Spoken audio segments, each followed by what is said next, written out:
Since the turn of the millennium, we have witnessed tremendous growth in various aspects of our global society. From GDP to population and innovation, we are seeing a world that is progressing at an incredible pace.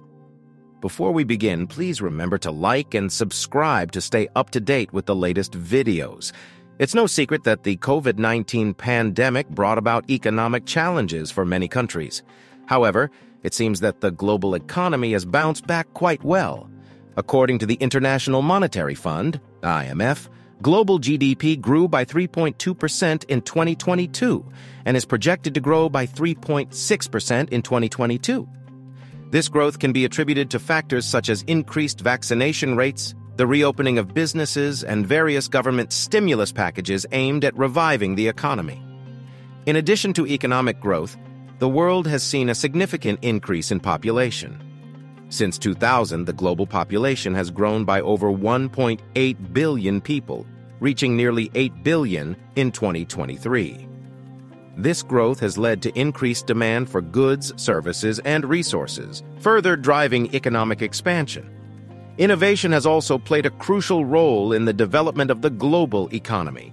Technological advancements in fields such as artificial intelligence, renewable energy, and biotechnology have resulted in new industries, job opportunities, and increased productivity. The World Intellectual Property Organization, WIPO, reported a record 3.3 million patent applications worldwide in 2020, a clear indicator of the rapid pace of innovation. However, it's important to note that not all countries have benefited equally from this global growth. While the world as a whole is experiencing a better economy, some economies, especially those in developing countries, are facing economic collapses. But why are there so many countries facing economic collapse now? One of the main factors contributing to economic collapse in developing countries around the world is income inequality. This means that the gap between the rich and the poor is widening, and it's becoming harder and harder for people at the bottom to make ends meet. According to data from the World Bank, in many developing countries, the top 10% of the population earn more than 40% of the total income, while the bottom 40% earn less than 20%. This kind of extreme inequality can have a destabilizing effect on a country's economy, as it can lead to social unrest and political instability. Speaking of political instability, that's another major factor contributing to economic collapse in developing countries. When there is political turmoil, investors are often hesitant to put their money into a country, which can lead to a drop in foreign investment and a decrease in economic growth. Furthermore, political instability can lead to a breakdown in basic services like healthcare, education, and infrastructure, which can further harm a country's economy. One example of this is the ongoing crisis in Venezuela, where political instability has led to hyperinflation and a severe economic downturn. Another key factor contributing to economic collapse in developing countries is a lack of access to essential resources like healthcare, education, and infrastructure. When people don't have access to these basic necessities, it's much harder for them to participate fully in the economy.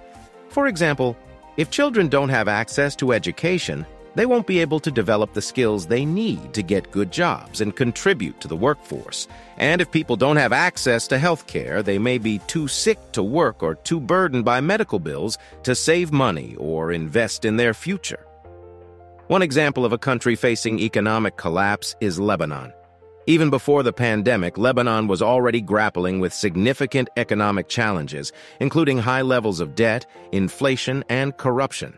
The pandemic has only exacerbated these issues, leading to a severe economic contraction, high unemployment rates, and a collapse of the local currency. Political instability and lack of effective governance have also contributed to the crisis, as the government has been unable to implement the necessary economic reforms to address the country's economic challenges. Sri Lanka is another country facing economic collapse, despite already overcoming the worst of the pandemic. The country's economy heavily relied on the tourism sector, which has been severely impacted by the pandemic, leading to a sharp contraction in economic activity. The government's inability to address the country's macroeconomic imbalances and debt has also contributed to the crisis, leading to a downgrade in the country's credit rating and rising borrowing costs. Pakistan is yet another country facing economic collapse, even as the global economy continues to recover from the pandemic. The country's economy has been severely impacted by structural issues, including a lack of diversification, low productivity, and inadequate infrastructure.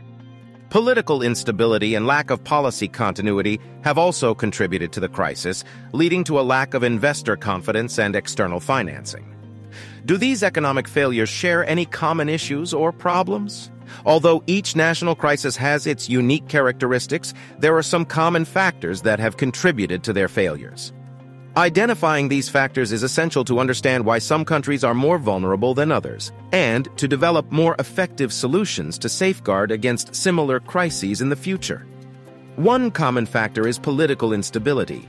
In Lebanon, for example, political instability and corruption have undermined economic growth, leading to high levels of debt and inflation. Similarly, political instability in Sri Lanka has led to the deterioration of the business environment, making it challenging for companies to operate efficiently. In Pakistan, political instability has contributed to a lack of policy continuity, which has undermined investor confidence and created economic uncertainty. Another factor is the over-reliance on a single sector or industry. In Lebanon, the economy was heavily dependent on the services sector, particularly tourism and real estate, which have been severely impacted by the crisis. Sri Lanka's economy was primarily reliant on the tourism sector, which has been hit hard by the COVID-19 pandemic. In Pakistan, the agriculture sector is a significant contributor to the economy, but it has struggled due to poor productivity and infrastructure. Also, a lack of diversification and innovation in the economy has also contributed to economic failures. Countries that have failed to diversify their economies or invest in innovation have struggled to create new growth opportunities, leaving them vulnerable to external shocks. This lack of diversification and innovation has been evident in all three countries, as they have struggled to adapt to changing economic conditions. Weak institutional capacity and governance have also played a role in the national crises. Corruption, lack of transparency, and weak institutions have undermined economic growth and created significant challenges for businesses and investors. In all three countries, addressing institutional weaknesses will be essential to improving economic performance and stability. What are the lessons learned, and how can we stop these problems from ruining other countries? Learning from the economic crises faced by Lebanon, Sri Lanka, and Pakistan, it is essential to identify measures to safeguard other nations from similar fates. Several lessons can be learned from these crises, including the importance of political stability, diversification of the economy, investment in critical infrastructure, and effective governance. One critical recommendation for safeguarding other nations is to promote economic diversification. Diversifying the economy can help countries reduce their reliance on a single sector, making them less vulnerable to external shocks. According to economist Joseph Stiglitz, diversification is essential for countries to reduce their dependence on a few export commodities and build more resilient and sustainable economies. Countries should also invest in innovation and technology to create new growth opportunities and enhance their competitiveness in the global market. Another recommendation is to prioritize investment in critical infrastructure, such as energy, transportation, and communication. Improving infrastructure can help countries improve their connectivity, reduce transportation costs, and create new economic opportunities.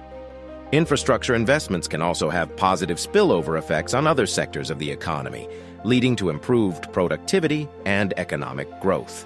As economist Paul Collier notes, investing in infrastructure is essential for countries to realize their development potential and achieve sustained economic growth. Political stability and effective governance are also critical for safeguarding other nations. Countries must work to strengthen their institutions, promote transparency and accountability, and combat corruption. Effective governance can help improve policy continuity, attract investment, and promote economic stability. International cooperation and support can also play a crucial role in safeguarding other nations. Developing countries require access to international financing, technical assistance, and trade support to realize their economic potential. The international community can support these countries by providing debt relief, promoting trade liberalization, and enhancing the effectiveness of aid programs. There you have it. While the world is looking forward and away from the economic collapse, some countries are falling deeper into it. We must take a look at these nations to see what they are doing wrong, hereby safeguarding other nations from economic collapse.